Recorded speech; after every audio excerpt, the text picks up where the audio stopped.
Somewhere in the high desert of California, about 100 miles north of Los Angeles, there is a lake with no water in it.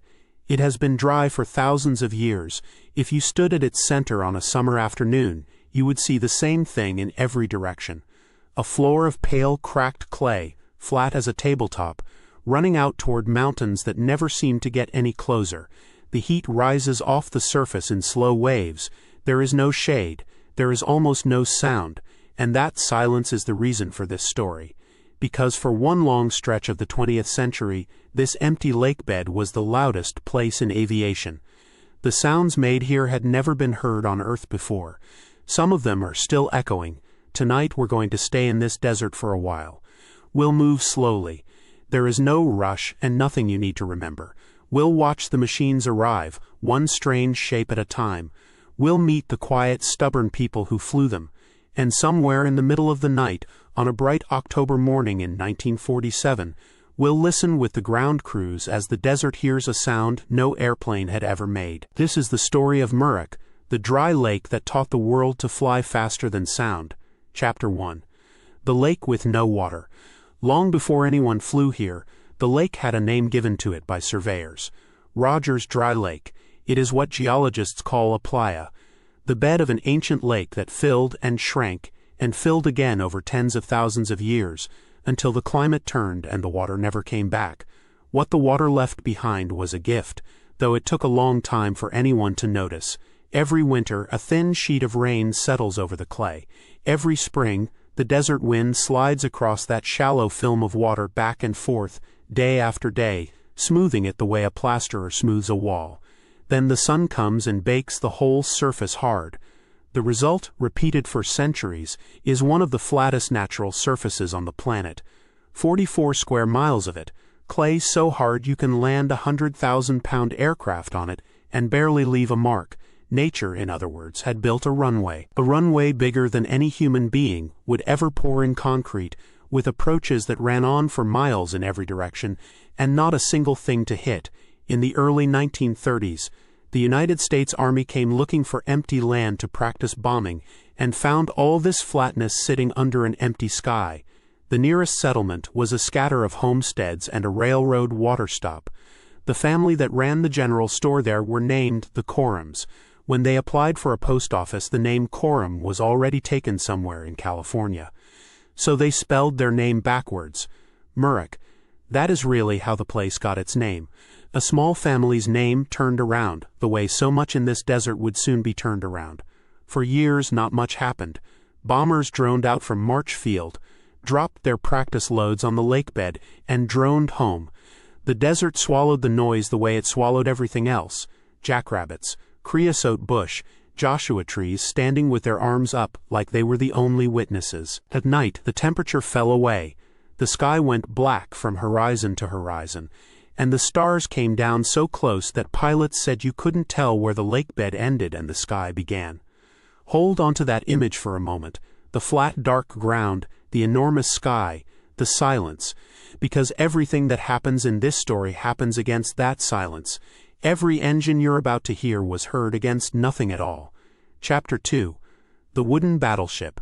When the Second World War came, the quiet ended for a while. Murik filled up almost overnight. The Army needed somewhere to train bomber crews and fighter pilots before sending them across the Pacific, and the desert had room for all of it. Gunnery ranges, bombing circles painted on the clay, tent cities where the wind never stopped working its way through the seams. The men who trained there in 1942 remembered it without much affection. Heat like an open oven door in summer, cold that cracked lips in winter, dust in the food, dust in the engines, dust in every fold of every blanket. And out on the lakebed, they built the strangest thing for 600 miles. A battleship. It was 650 feet of wood and chicken wire and tar paper, laid out in the shape of a Japanese heavy cruiser, riding on a lake with no water. From the ground it looked absurd, a stage prop abandoned by some traveling theater. But from 10,000 feet shimmering in the heat haze, it looked remarkably like a warship underway at sea. And that was the point. Bomber crews needed something shaped like the enemy to practice on. So squadron after squadron ran their bombing approaches against the wooden ship, day after day, learning the geometry they would soon use over the real ocean. The men called it the Murak Maru, the word that ends the names of so many Japanese ships. For 3 years it sat out there taking its slow punishment, patched and repaired and bombed again. The desert wind sanded its painted sides. By the end of the war it was a veteran in its own strange way. It was finally torn down a few years later, partly because it had become a hazard to the very airplanes it had trained. But something important had happened around that wooden ship, something nobody had planned. The Army had discovered what the lake bed really was, not just empty land to drop bombs on, but the most forgiving runway on Earth. A place where an airplane in trouble could come down long or short or sideways and roll for miles while its pilot sorted things out. A place where you could try things. There was a war on, and in the middle of a war, trying things is how you stay alive. On the far side of the lake bed, away from the training circuits, away from the tent cities, a different kind of activity had already begun. Small groups of engineers arriving quietly, hangars going up at the north end of the lake, with guards who checked badges twice, aircraft that arrived by truck under canvas in the middle of the night. The bomber crews knew something was out there. They were told simply not to ask. Now and then a man on the gunnery range would hear a sound he couldn't place. An aircraft engine with no propeller beat in it. A smooth rising whine unlike anything in the inventory. And he would look up and see nothing but haze. The desert was beginning to keep secrets, and the first of those secrets, the airplane behind that strange propellerless sound, is where the story goes next. It was small and green, and it had a false nose bolted to it to fool exactly the kind of man who looked up too long. America's first jet had come to the lake with no water. But that is the next chapter. For now, stay a moment with the picture we already have. The war winding down. The wooden battleship settling into the clay. The tent cities emptying, one troop train at a time, and at the north end of the lake bed in the long shadows of early morning, a handful of hangars whose doors stayed closed, while inside in the cool dark, the future sat waiting under canvas covers. The desert had been a training ground. It was about to become a threshold. Beyond it lay speeds no one had flown, sounds no one had heard, and a thin, invisible wall in the sky that some of the finest pilots in the world had already died against. The lake with no water was ready.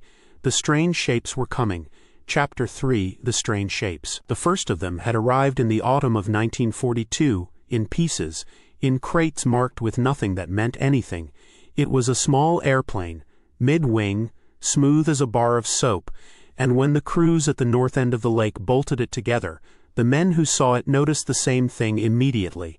There was nowhere to put a propeller. The nose was blank. The engines, there were 2 of them, were buried in the wing roots, and where a propeller should have been beating the air there was nothing at all. Just intakes and silence. It was called the Aerocomet, built by the Bell Company in New York, and inside it were 2 of the most closely guarded machines in the country, turbojet engines, grown from a British design that had crossed the Atlantic the year before as one of the great secrets of the war. America's first jet. It had come to the lake bed because the lake bed was far from everything, and because whatever went wrong at 400 miles an hour would need all those empty miles to go wrong in. The secrecy around that little airplane sounds almost like comedy now. When it was towed between the hangar and the lake bed, the crews fitted a false wooden propeller to its nose, so that anyone watching from a distance would see an ordinary airplane being moved. Nothing worth a second look. A dummy propeller, bolted to the front of the future purely for the benefit of strangers. Guards checked the same badges they had checked an hour before. Pilots assigned to the program simply disappeared from their old squadrons, and if a friend asked where they had gone, the answer was a shrug. And then there was the sound. The men on the base who were not cleared to know, which was nearly all of them, kept hearing it. A rising whine, smooth and continuous, with none of the familiar heartbeat of pistons and blades. It came out of the haze at the north end of the lake, swelled, faded, and was gone. You could stand on the gunnery range with your hand shading your eyes and see nothing but the shimmer of heat where the sound had been. One story from those months has been told and retold at the base for 80 years. A pilot in the jet program, so it goes, took to wearing a gorilla mask on flights, and when he slid up alongside some unsuspecting trainee in the pattern, a young man raised on the absolute certainty that airplanes have propellers, the trainee would look across and see a machine with no propeller, flown by an ape, and the ape would wave, and the machine would slide away and vanish. The young man then had to decide all alone whether to report what he had seen. It is a legend polished by time, and this is a night for legends kept gentle. True or half true, it tells you what the desert had become, a place where the impossible was flying in plain sight, and nobody on the ground was allowed to believe their own eyes. The little Aerocomet itself never became a great warplane. It was a first step, cautious and slow, outrun even by the propeller fighters it was meant to replace. But that was never really the point. The point was the threshold it carried the country across. Jet flight had come to the lake with no water, and with it came a new kind of resident. Not squadrons training for a war overseas, but small, patient teams asking a different question entirely. Not, how do we fight? But, how fast can this go? What happens when we get there? By the end of the war, that question had an edge on it, because pilots in Europe and the Pacific had already brushed against something strange at the bottom of long, screaming dives, controls that froze solid, aircraft that shook like a wagon on cobblestones and would not answer the stick, a force at the edge of the speed of sound that seemed, to the men who met it, less like air and more like a wall. Some of them recovered in the warmer air near the ground, and landed pale, and wrote reports. Some of them did not come back at all. Engineers had a word for what was happening: compressibility, and almost no data. The fastest wind tunnels of the day choked and went blind exactly at the speeds that mattered. If anyone was going to learn what the air did at the speed of sound, a human being would have to be sent there, in a machine built for the question. There was only one place in the country with the room, the weather, and the secrecy to try. Chapter 4. The Orange Bullet. It came to the desert in 1946, slung under the belly of a B-29 bomber like a remora under a shark, and it was painted a color the desert had never seen: bright, unapologetic orange, chosen so the tracking cameras could find it against the deep blue of the high sky. It was small, barely 31 feet long. It had thin, stubby wings, straight as knife blades. It had no jet engine. It had a rocket, 4 chambers of it, burning alcohol and liquid oxygen, with fuel enough for only a handful of minutes, and its shape had been settled by a piece of reasoning so simple it still makes engineers smile. In 1944, nobody knew what shape could fly faster than sound, but everybody knew one object that already did it every day, stable as a stone: a 50-caliber machine gun bullet. So the Bell Company built their rocket plane in the image of a bullet, gave it a pilot, and called it the XS-1, the experimental, supersonic first. The Army and the engineers of the NACA, the quiet civilian agency that would one day become NASA, brought it to Murik because everything now came to Murik. And through the last months of 1946 and into 1947, drop by drop, flight by flight, they carried it higher and let it fly faster, walking up toward the wall in the sky a few hundredths at a time. The people who came with it were as unusual as the machine. There was a project engineer from the Bell Company, and a small crew who treated the rocket plane the way grooms treat a nervous thoroughbred, draining and purging and polishing through the cold desert nights. There was a young flight engineer named Jack Ridley, an Oklahoman with a slide rule and a drawl, who could translate the mathematics of the whole undertaking into plain cockpit English. The one man, it would turn out, whose word the pilot trusted completely. There was a team of civilian NACA engineers under a steady, careful man named Walt Williams, who set up their tracking radars and their recording instruments in trailers at the edge of the lake, and whose job in essence was to make sure that whatever happened up there, the numbers would come home. And in the evenings there was a low adobe ranch house a few miles off the lakebed, run by a former stunt pilot named Pancho Barnes, where the whole desert seemed to gather after sundown, engineers, mechanics, and pilots arguing quietly over stakes about a thing none of them could yet see. We will make that walk with them, slowly, a little later in the night. But first we should meet the wall itself, and the men it had already claimed. Chapter 5. The Wall in the Sky. before we go back to the desert, we should sit for a moment with the wall itself, because by the time the orange rocket plane arrived at the lake with no water, that wall had already killed men who never got anywhere near it on purpose. It first showed itself for the Americans in the propeller fighters of the early 1940s. The Lockheed P-38 Lightning was one of the fastest things in the sky when it arrived.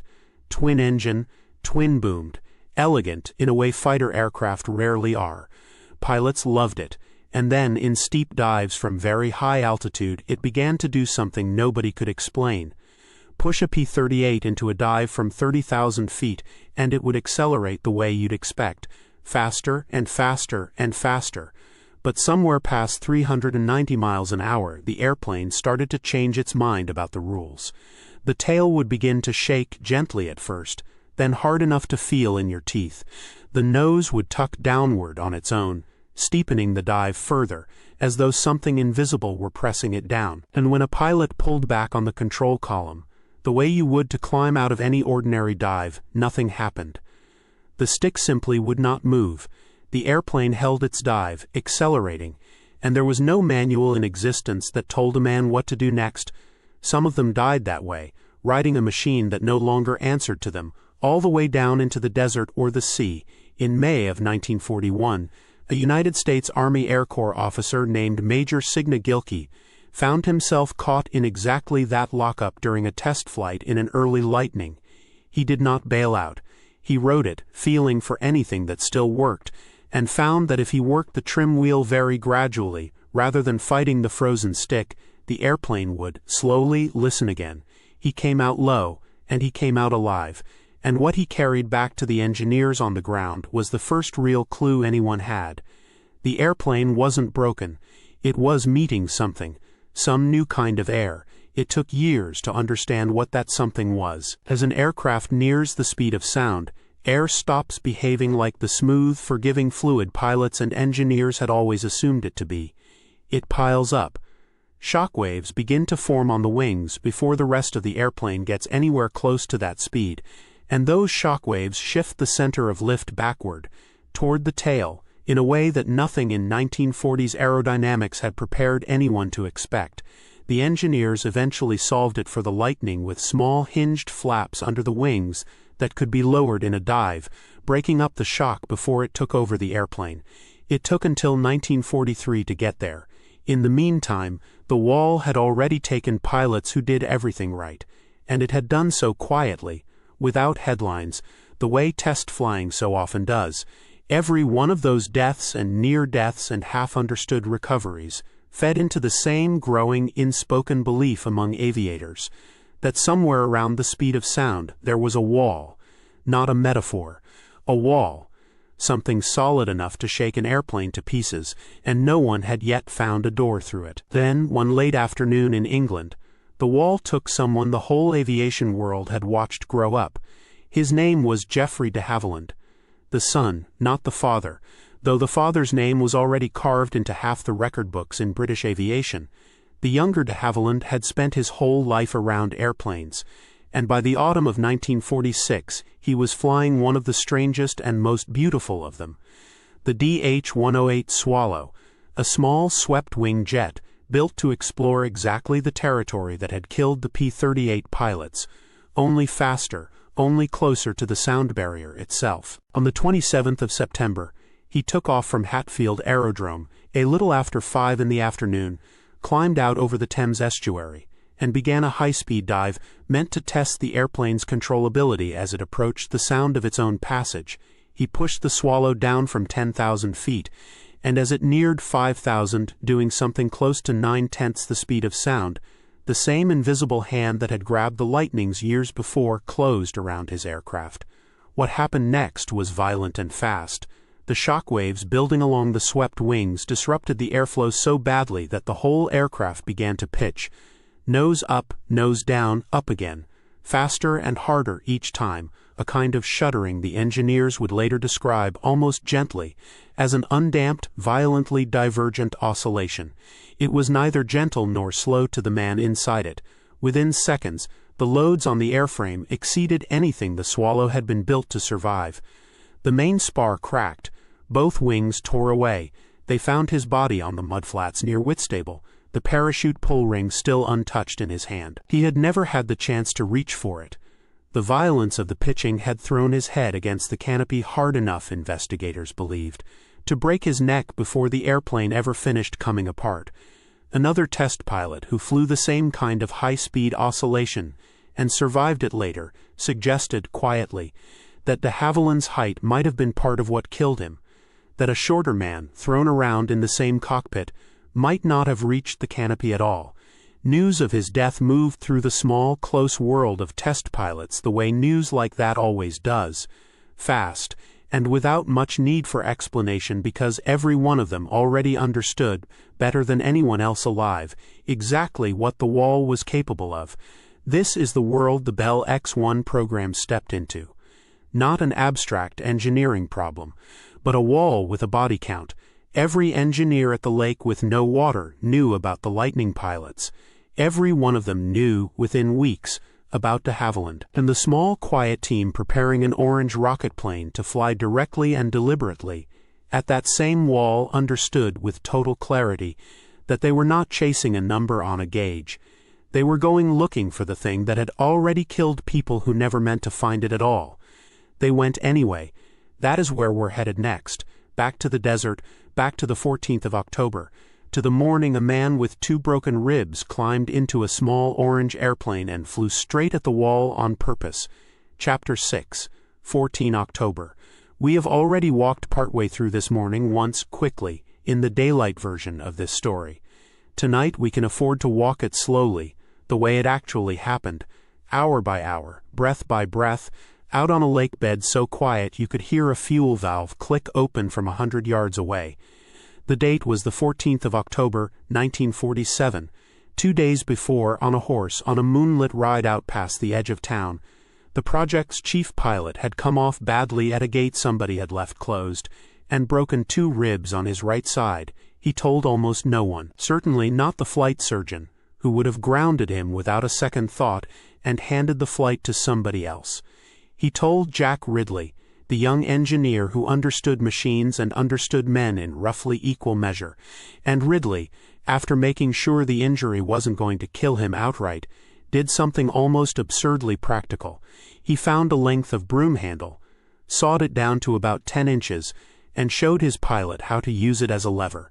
Reach across your body with your left arm, hook the little wooden bar into the cockpit door handle, and push, because there was no way a man with 2 broken ribs was closing that heavy hatch by pulling on it with his right arm alone. So on the morning of the 14th, that is what happened.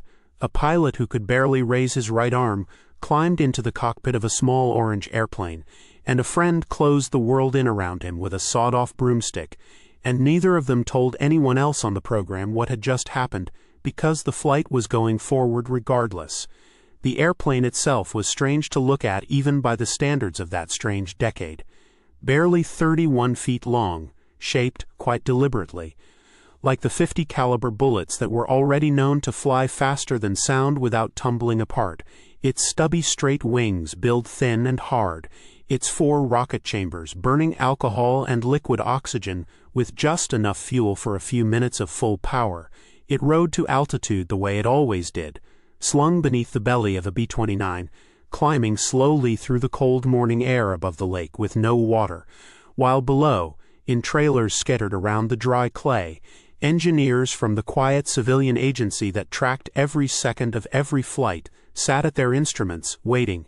At altitude, the rocket plane dropped free. For one long moment it simply fell, nose slightly down, gathering speed in the thin high air before the pilot lit the first of the 4 rocket chambers, then the second, and felt the small airplane surge forward on a column of fire. He had done this before, dozens of times in fact, across the preceding months, climbing the number on the gauge in careful, disciplined steps, never rushing toward the place where the lightnings had shaken apart, and where a young Englishman had died 3,000 miles away barely a year before. On this particular morning, the discipline paid off in the strangest possible way. As the airplane accelerated, the needle on the Mach meter, the instrument built to read exactly this speed, climbed smoothly through 0.98, 0.99, toward the number everyone in that trailer, and everyone at that lake, and in a sense everyone who had ever looked up at an airplane had been waiting years to see. And then the needle simply stopped. It hung at .965, twitching, refusing to move any further. Exactly the kind of instrument failure that might make a lesser pilot ease off the throttle and bring the airplane home to be looked at. He got on the radio instead. Calm, almost bored, the way test pilots learn to sound no matter what is happening around them, he told the ground that there was something wrong with the Mach meter, that it had gone, in his words, completely screwy. Down in the trailer, the young engineer who had cut him a broomstick that same morning didn't hesitate. "Make another note," he said. "If there's something wrong with it, we'll fix it." Whether he believed the meter was broken, or already suspected what was actually happening, nobody has ever quite agreed. What was actually happening was this. The needle hadn't broken. It had run out of numbers. In the space of a breath or two, it jumped clean past the mark that had haunted an entire generation of aviators, and settled smoothly, uneventfully, at 1.06. There was no explosion, no violent wall, no shaking apart, none of the horrors that had killed pilots in dives they never meant to make. There was instead something closer to silence, a small airplane riding smoother than it had at .98, as if the roughest road it had ever been on had simply ended and given way to open highway. Out across the lake bed, and out into the empty desert beyond it, something else was happening at exactly that moment, though almost nobody standing on the ground that morning understood yet what they were hearing. A sound rolled across the clay and the creosote and the far mountains. Not an engine sound, not a familiar sound at all, but a deep, rolling double crack, gone almost as soon as it arrived. It was the first sonic boom an airplane had ever made in the sky above the earth. And the strange, quiet joke buried inside that fact is this. The one man who could never hear it was the man who had just made it. He was already ahead of his own sound. Flying through air, his own airplane hadn't finished disturbing yet, and the boom rolled on behind him toward a lake bed full of people who had no idea, in that instant, that they were listening to something that had never happened before in the history of flight. He held the speed for 18 seconds, at a place in the sky that had, by every account available to the men in that program, already proven itself capable of killing careful, skilled pilots who came anywhere near it. Then gently, he throttled back, felt the airplane settle into an ordinary glide, and brought it down onto the same dry lake bed it always came home to. The broomstick still tucked somewhere in the cockpit, his ribs, one imagines, protesting every motion of the landing. For a little while longer, almost no one beyond that small circle of engineers and pilots knew that anything unusual had happened at all. That secrecy, and what it did to the people living and working around that desert in the months that followed, is where we're headed next. Chapter 7. The Secret Year. Here is a strange thing about the fastest flight in the history of aviation up to that point. For the better part of a year, almost nobody outside a very small circle was allowed to say it had happened. The reasons were not really about aviation at all. It was 1947, barely 2 years removed from the end of the largest war in human history, and a new, colder kind of contest was already settling into place between nations that had recently been allies. Speed records and altitude records had always doubled, whether officials liked to admit it or not, as demonstrations of national capability, of what a country's engineers and factories and pilots could do, to announce in plain language that the United States now possessed an airplane that could fly faster than sound, was, in the thinking of the people who classified such things, to hand a rival nation a very specific and very useful piece of information. And so the flight of the 14th of October was marked, in the phrase used at the time, top secret, not embargoed for a news cycle, not held for a press conference, simply and thoroughly hidden. For the men who had done the actual flying, this created an odd sort of loneliness. They had just done something that no human being in the history of the species had ever done before, and they were required, for months afterward, to say nothing about it at all, not to old squadron mates, not to family back home, not even in any detail to most of the other people working at the same desert base who happened not to hold the right clearance. It did not stay secret for long, in the way that very few genuine secrets ever do. Roughly 2 months after the flight, word reached a respected aviation journalist named Robert McLaren, an engineering editor at a trade publication that covered exactly this world of experimental aircraft and test programs. However he came by it, the story was solid enough to print, and in the last issue of that December 1947, the magazine ran it, carefully, without official confirmation, but unmistakably describing an American aircraft that had exceeded the speed of sound. The Air Force, by most accounts, considered legal action against the journalists involved. In the end, nothing came of the threat. The story was already out, circulating in the particular, deliberate way that classified information circulates once someone with credibility has said it in print. Widely believed, officially unconfirmed, impossible to fully suppress, and impossible, yet, to fully admit, the government held out for another 6 months. It was not until the 10th of June, 1948, that an Air Force secretary stood up and said formally, and for the record, what a small trailer full of engineers already knew from the moment a Mach-meter needle jumped past a number nobody had ever reached before. An American aircraft had flown faster than the speed of sound, and had been doing so, safely and repeatedly, since the previous October. In the space between those 2 dates, the flight itself and the day the country was finally told about it, something quietly strange kept happening out at the lake with no water. The flights didn't stop. They continued, cautiously, expanding the envelope a little further each time, because that was the whole purpose of the program, and secrecy changed nothing about the engineering work still to be done, which meant that in the weeks and months after the 14th of October, the same low, rolling double crack that had marked that first flight kept rolling out across the desert again and again, over the handful of small settlements scattered along the edges of that empty country, over travelers on the 2-lane highways that crossed the Mojave, over anyone simply standing outside on a clear morning who happened to be looking the wrong way at the right moment. None of them had been told what the sound was. Most of them, in all likelihood, never thought very hard about it. A strange bang in the distance, gone before you could place it, easy enough to forget by lunchtime. But it is worth sitting for a moment with the quiet oddness of that year.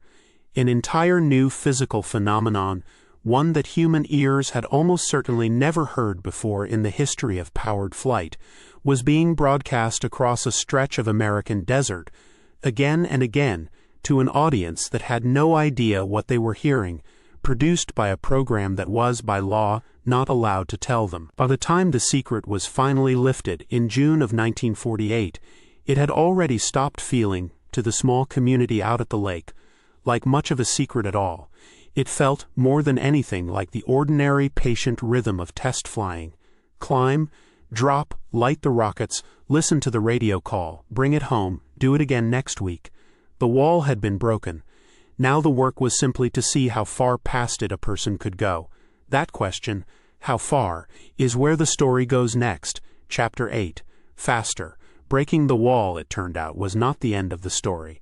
It was closer to the opening of a much longer one, and the next chapter of it belongs, in large part, to 2 men who were not exactly rivals, and not exactly friends, but who spent the last weeks of 1953 chasing the same number in 2 very different airplanes. The first of them was a slim, exacting engineer pilot named Scott Crossfield, flying for the Civilian Research Agency rather than the Air Force, in a swept-wing rocket plane called the Skyrocket, a later, more powerful cousin of the kind of aircraft that had been probing the edges of the wall since the years right after the war. On the 20th of November, 1953, Crossfield's Skyrocket dropped from its own mothership at 32,000 feet, climbed on rocket power all the way up to 72,000 feet, well into the thin, dark upper edge of the atmosphere, and then nosed over into a dive, trading altitude for speed, diving all the way down to 62,000 feet before leveling out. Somewhere in that dive he passed a number that no human being had ever reached before. Twice the speed of sound. Mach 2 on the nose, at just over 1,290 miles an hour.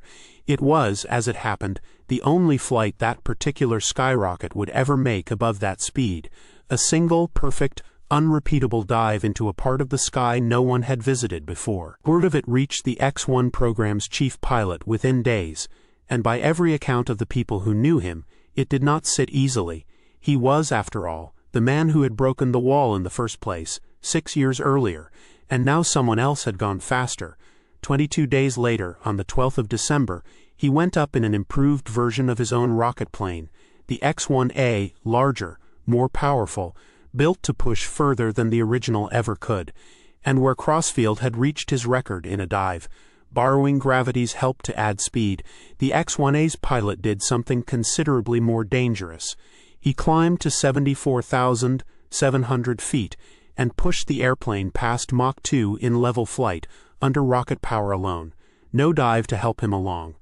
The needle climbed past 2.2, and settled for a brief triumphant moment at Mach 2.44, faster than any human being had ever flown in an aircraft under its own power without gravity's assistance. The triumph did not last very long. At that speed and altitude, in an aircraft nobody yet fully understood at those extremes, the X-1A ran into something new, a phenomenon the engineers of the day were only just beginning to name: inertia coupling, a violent self-reinforcing interaction between an airplane's mass and its own control surfaces that could turn a stable aircraft into an unguided one in a fraction of a second.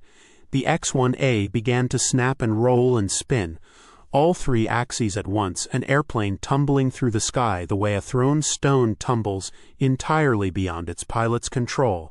He fell, by the most careful later reconstructions, something over 50,000 feet, nearly 10 vertical miles, being thrown so violently around the cockpit that his own helmet cracked the plastic canopy above his head, while the forces on his body reached 8 times the ordinary pull of gravity. Not once, but twice, he got it back, somewhere around 25,000 feet, in thicker, calmer air, with a combination of instinct, training, and what he himself would later admit was no small amount of luck. The tumbling stopped, the airplane answered its controls again, and he flew it down unsteadily, onto the same dry lake bed that had carried him home from every flight before this one.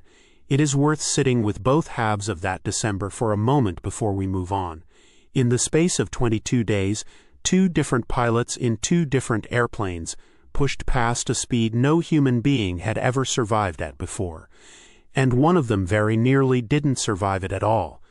The wall everyone thought they had already broken back in 1947 turned out to have more walls behind it, each one waiting at a slightly higher number, each one just as capable of killing a careful, well-trained pilot who hadn't yet met it. Inertia coupling, once identified and studied, would go on to inform the design of every high-speed aircraft that came after.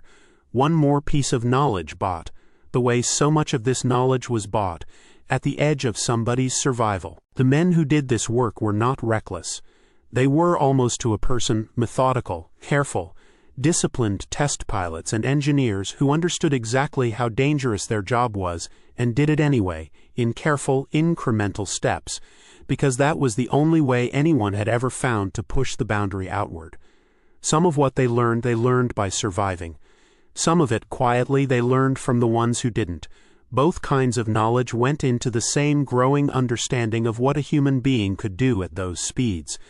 And both kinds of knowledge kept the lakebed exactly what it had always been, the place where the next question got asked, whatever the last answer had cost. Chapter 9, the name on the gate. Every place like this collects its names, and its ghosts, and its small human rituals along the way. And Murrock, by the time all of this was happening, had already begun collecting all 3. One of the ghosts belonged to a young Air Force captain named Glenn Edwards, a test pilot who, on the 5th of June, 1948, barely 8 months after the sound barrier fell, climbed aboard an enormous, strange-looking bomber called the YB-49, a flying wing with no fuselage and no tail, built by Northrop as a radical alternative to every conventional bomber design of the era. Edwards was riding as co-pilot that day, alongside the pilot in command on a test flight meant to explore how the big flying wing behaved at the edge of a stall. something went wrong. The outer wing panels tore away from the airframe, and the great strange aircraft broke apart in the air, 10 miles northwest of the lakebed, killing everyone aboard.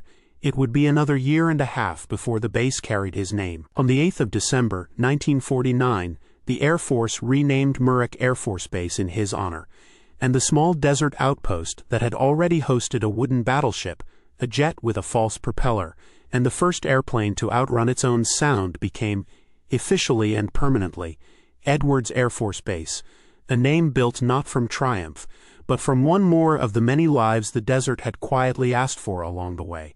The rituals were gentler, though no less a part of the place. A few miles off the lakebed stood a low, sprawling ranch run by a former stunt pilot and aviatrix named Florence Barnes, known to absolutely everyone, for reasons lost somewhere in her own colorful past as Pancho. Her ranch, half dude ranch and half roadhouse, had been the unofficial gathering place for the desert's test pilots and engineers since well before the X-1 program ever arrived. A spot with a swimming pool, a bar, and a dining room where a man could set down for one evening, the particular loneliness of a job that asked him to fly at questions nobody had ever safely answered before. After the 14th of October, a tradition took hold there, quietly. The way traditions do. Any pilot who personally broke the sound barrier for the first time earned himself a free steak dinner at Pancho's. On the house, no questions asked. It was a small thing, a plate of food, a place to sit among people who understood exactly what the flight had cost, without having to explain it to anyone who didn't, in a program built almost entirely around secrecy, precision, and the calm recitation of Mach-meter readings over a crackling radio. A free steak dinner was about as close as this culture ever came to a celebration. It did not last. By the early 1950s, relations between Pancho and the growing Air Force Base had soured, largely over the service's need to extend its runways directly across her land.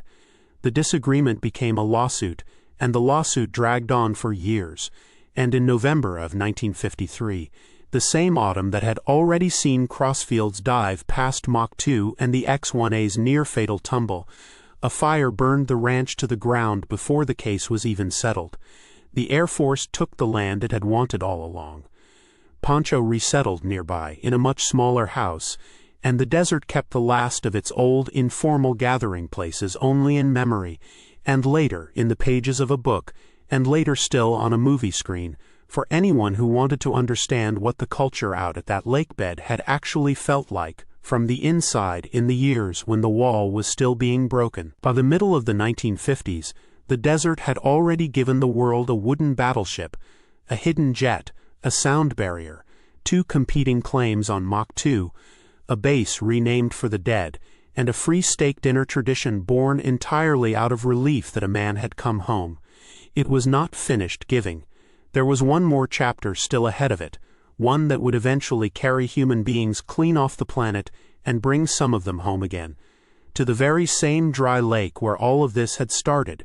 Chapter 10, Toward the Edge of Space. The lake with no water did not stop being useful once the sound barrier was behind it. If anything, it became more useful, because every question the X-1 program had answered only opened onto a wider one. How much faster and how much higher could a human being actually go? Through the late 1950s and into the 1960s, a new aircraft came to the desert to chase that question further than anyone yet had. It was called the X-15, a black needle-shaped rocket plane built jointly by the Civilian Space Agency and the Air Force and Navy, flown out over a vast stretch of restricted airspace east of the base that everyone simply called the High Range, where the X-1 had first proven that an airplane could survive the sound barrier at all. The X-15 went looking for the outer edges of what an airplane could survive at all, climbing eventually to just over 354,000 feet, more than 67 miles above the desert floor, high enough that several of its pilots were awarded astronaut wings for flights that brushed the true edge of space. It flew faster, too, than anything that had come before it, better than 4,500 miles an hour at its peak, nearly 7 times the speed of sound the X-1 had first broken. Alone, on a quiet October morning less than a decade earlier. And when those flights ended, high and fast and far from anywhere, the X-15 pilots came home the same way every pilot before them had, gliding down, engines off, toward the same enormous flat, forgiving lakebed that had caught the X-1 and the X-1A and every experimental aircraft in between. The desert had not changed. It was still the widest, flattest, most patient landing strip on the continent, exactly as it had been since long before any of these people were born. Laid down by wind and rain and time, waiting for whatever the engineers built next. What they built next, eventually, was a spacecraft. On the 14th of April, 1981, the very first space shuttle mission came home not to a runway of poured concrete, but to that same dry lakebed, settling out of the sky the way gliders had been settling onto it for half a century, dust rising off the clay in a long white plume behind it. Over the years that followed, more than 50 shuttle missions would end their journeys on that same stretch of ancient lake, astronauts stepping down onto ground that had first learned to hold an airplane's weight, not because anyone built it that way, but because a shallow prehistoric lake had dried and cracked and been smoothed flat by wind for longer than anyone could measure. It is worth returning, before we let this story rest, to the picture we started with. 100 miles north of a sprawling American city, in a stretch of desert most people will never see and fewer still will ever think about, there is still a lake with no water in it. The same pale, cracked clay, the same mountains that never seem to get any closer, the same enormous, quiet sky. If you stood there tonight, the way we imagined standing there at the very beginning, you would hear almost nothing. The wind, perhaps very far off, the hum of a highway.